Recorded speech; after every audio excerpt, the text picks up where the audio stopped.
Chapter 9. Nothing is more painful to a person than feeling nothing after a lot of strong emotions. This empty feeling takes away both hope and fear. Justine had died. She was at peace, but I was still alive. My heart was full of sadness and guilt. I could not sleep. I walked around like a ghost, feeling that I had done terrible things. I believed that more pain was still coming. But inside me, there was still love and a wish to do good. I started life wanting to help people. Now everything was ruined. I could not look back at my past with peace. I was full of guilt and pain. I felt like I was living in hell. This terrible feeling made me sick. Maybe I had never fully recovered from the first shock. I avoided people. I could not stand to hear happy voices. I only felt okay when I was alone, in dark, quiet, lonely places. My father saw how much I had changed. He tried to help me by giving good advice. He said, "Victor, don't think that I don't feel pain too. I loved your brother more than anything." He cried as he spoke. But we must try not to make others sad with our grief. We still have a duty to the living. We also have a duty to ourselves. If we are too sad, we cannot enjoy life or do what we must each day. His words were kind and wise, but they did not help me. I wanted to hide my pain and help others, but I couldn't. The guilt and fear were too strong. I said nothing to my father and tried to stay away from him. At that time, we moved to our house in Belrive. I liked this change. In Geneva, the gates closed at 10 p.m., and I couldn't go on the lake after that. In Belrive, I was free. At night, after everyone went to sleep, I took a boat and spent hours on the lake. Sometimes I used the wind to sail. Sometimes I just let the boat float while I thought about my pain. Everything around me was calm and beautiful, but I was full of sadness. I often wanted to jump into the water and end everything. But then I thought of Elizabeth, the woman I loved. I also thought of my father and brother. If I died, I would leave them alone with the terrible creature I had created. At those times, I cried a lot. I wished I could feel peace again so I could help my loved ones. But it was not possible. I had caused great pain. I lived in fear that the monster I made would do something even worse. I felt something bad was going to happen. I feared for everyone I loved. I hated the monster. When I thought of him, I became angry and full of hate. I wished I could kill him. I would have gone to the top of the highest mountain just to throw him off it. I wanted revenge for William and Justine. Our home was full of sadness. My father's health was getting worse. Elizabeth was quiet and unhappy. She no longer enjoyed her usual hobbies. She thought it was wrong to be happy when innocent people had died. She was not the same joyful person who once walked with me beside the lake. Sadness had changed her. One day, Elizabeth said to me, "When I think about Justine's sad death, the world doesn't look the same anymore. Before, When I read about evil or unfair things, they felt far away. But now, these terrible things have happened to us. It feels like people are monsters who hurt each other. Still, I may be wrong. Everyone believed Justine was guilty.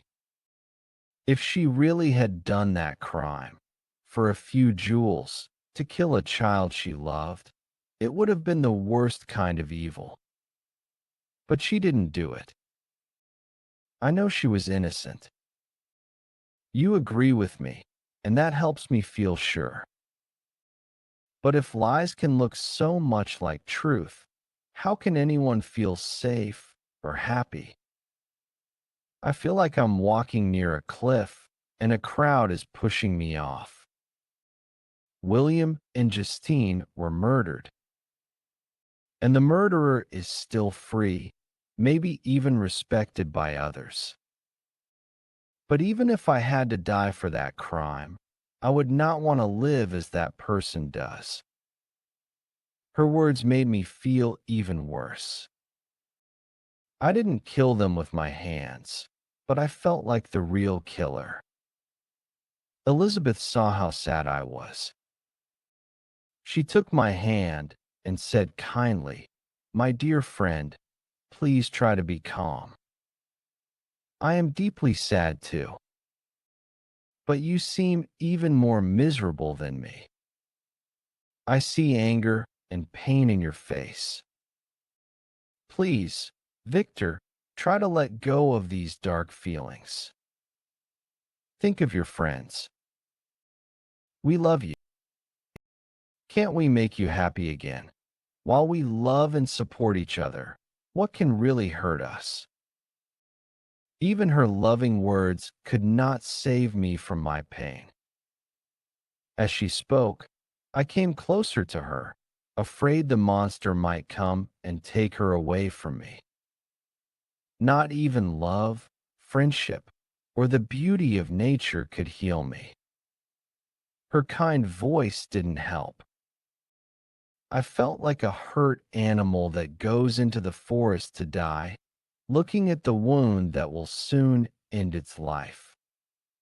Sometimes I could fight my sadness by walking and moving to new places. During one of these times, I left home and went to the Alps. I wanted to feel small in nature and forget my human problems.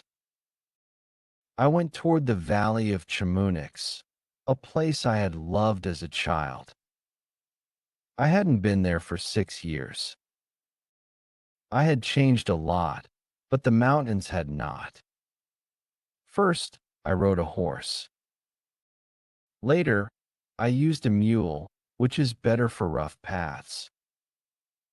It was August, about 2 months after Justine's death. As I went deeper into the valley, I started to feel a little better. The huge mountains, cliffs, and waterfalls reminded me of how powerful nature is. I was not afraid of anything except the great power that made the world. As I climbed higher, the valley became more amazing. There were old castles on the cliffs, fast rivers, and small houses between trees. But what made it truly great were the Alps, high white mountains like something from another world. I crossed a bridge and started climbing a mountain. Then I entered the Chamonix Valley. It was bigger and more powerful than the last valley, but not as green or pretty. Giant glaciers came near the road. I heard the sound of snow falling far away. I saw Mont Blanc, the tallest and most beautiful mountain. It stood above everything, shining like a palace in the sky. Sometimes during this trip, I felt small moments of happiness. A turn in the road or an old place from my childhood made me remember the joy I once had. The wind seemed to whisper kind words. It felt like nature was telling me to stop crying. But then the sadness returned. I couldn't forget my pain. I rode my animal faster, trying to escape my thoughts. Or I lay on the ground, feeling hopeless. Finally, I reached the village of Chamonix. I was tired in my body and soul. For a while, I sat at the window and watched the soft lightning above Mont Blanc. I listened to the river below. These calm sounds helped me. When I went to bed, sleep came to me slowly, and I thanked the one who gave me rest. Chapter 10. The next day, I walked alone through the valley. I stopped near the beginning of the Arverne River, which comes from a large glacier, a river of ice, moving slowly down the mountain. Big rocky mountains stood around me.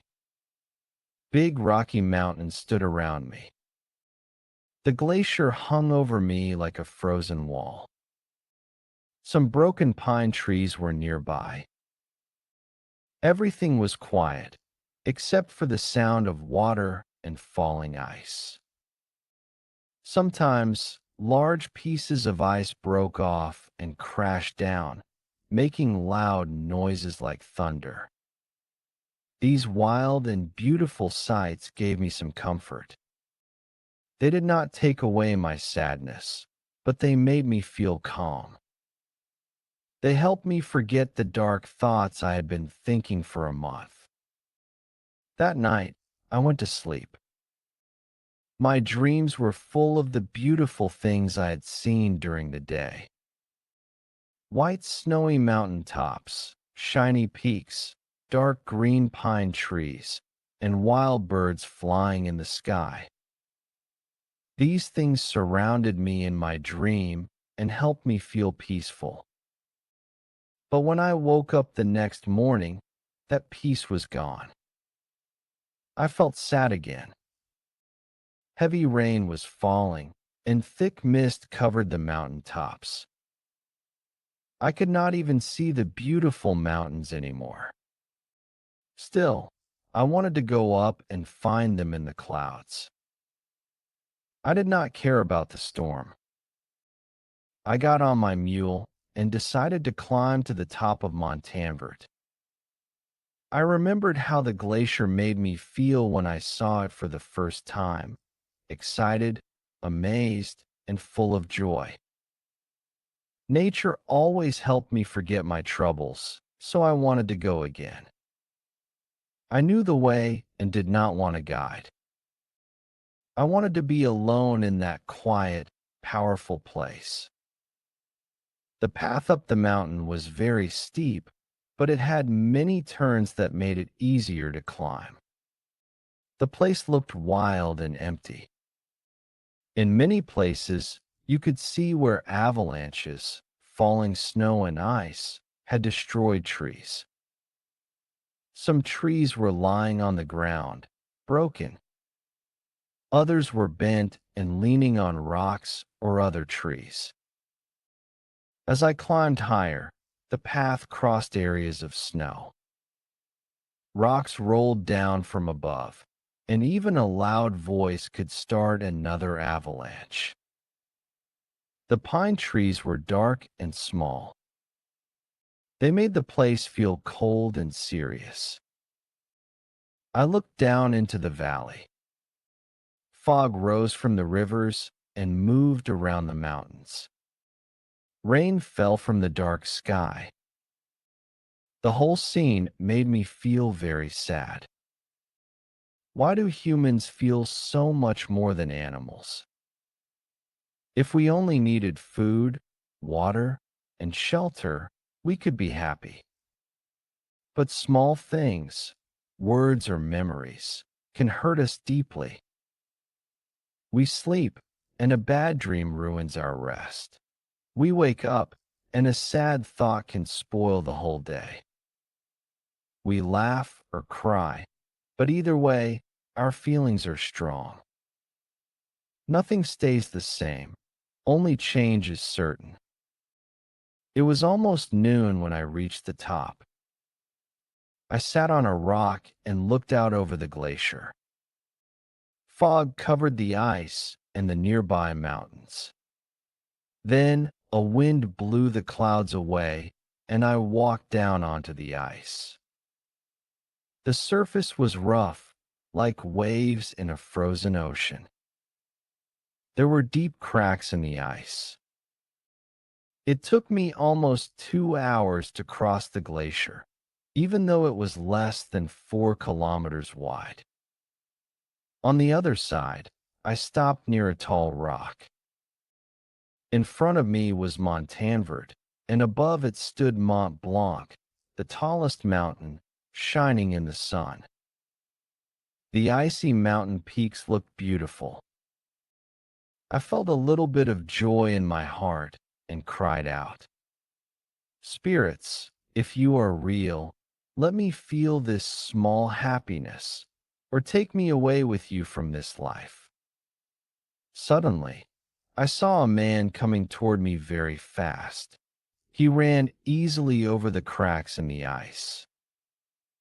As he came closer, I saw that he was much taller than a normal man. I felt afraid and weak. A cold wind woke me up, and then I realized it was the creature I had made. I was filled with anger and fear. I decided to fight him and waited for him to come closer. His face looked full of pain, but also anger and hate. He looked so strange and ugly that it was hard to believe he was real. But I didn't think much about that. My anger was too strong. "You devil!" I shouted. "How dare you come near me? Don't you fear my anger? Get away from me, you horrible thing." "No, stay. Let me destroy you for the terrible crimes you've done." The creature answered calmly, "I knew you would hate me. Everyone hates those who are sad and suffering. But you are my creator. You made me. You should help me, not try to kill me. If you do what I ask, I will leave you and all people in peace. If you say no, I will bring death to everyone you love." "You evil monster," I shouted. "Even hell is too kind a place for you. You blame me for creating you? Then come here, and I will end your life." I attacked him, full of rage. But he moved quickly and stepped away. "Calm down," he said. "Let me speak before you kill me. I've already suffered so much. I don't want to die, even if my life is full of pain. You made me stronger than you. I am taller, and my body is quicker. But I don't want to fight you. I am your creature. If you do your duty to me, I will act kindly toward you and other people. Why do you treat everyone fairly but hate me the most? I am your creation. I should be like Adam in the Bible, but instead I am like the fallen angel, cast out for no reason. I was kind at first, but sadness turned me into a monster. Make me happy, and I will be good again. Go away. I don't want to hear you," I said. "We can never be friends. We are enemies. Go now, or let's fight to the death." "Can nothing change your mind?" he asked. "Can't you feel even a little kindness for the creature you made? I was once full of love and kindness. But now I am totally alone. You, my creator, hate me. How can I expect other people to treat me better?" I live in cold caves of ice where no one else dares to go. Even the sky is nicer to me than people are. If humans knew I existed, they would all try to kill me. So why should I love them? But still, you can help me. You can stop me from hurting others. Please, listen to my story. After that, you can choose to help me or not. Even murderers are allowed to speak before they are punished. Listen to me, Frankenstein. You say I killed, yet you want to kill me without even hearing me. I'm not asking you to forgive me, just to listen. Why do you remind me? I said, of the terrible truth that I made you. Curse the day you were born. Curse my own hands for creating you. You have made me miserable. I can't even think clearly. Just leave me and let me forget your horrible face. Then I will leave you, he said, putting his hand over my eyes. I pushed his hand away. But you can still listen. I ask you, by the goodness I once had, please give me this chance. My story is long and strange. It is cold here. Come to the hut on the mountain. The sun is still high. Before it sets behind the snowy peaks, you will know everything. After that, you can decide, let me live in peace or become the cause of more pain and death. He turned and walked across the ice. I followed him. My heart was full, and I said nothing. But I thought about what he had said. I wanted to know if he had really killed my brother. For the first time, I also thought about what I owed him as his creator. I decided to listen. We crossed the ice and climbed the rock. The air was cold, and the rain started again. We entered a small hut. The creature looked proud. I felt sad and heavy-hearted. But I agreed to listen. I sat by the fire he made, and he began to tell his story.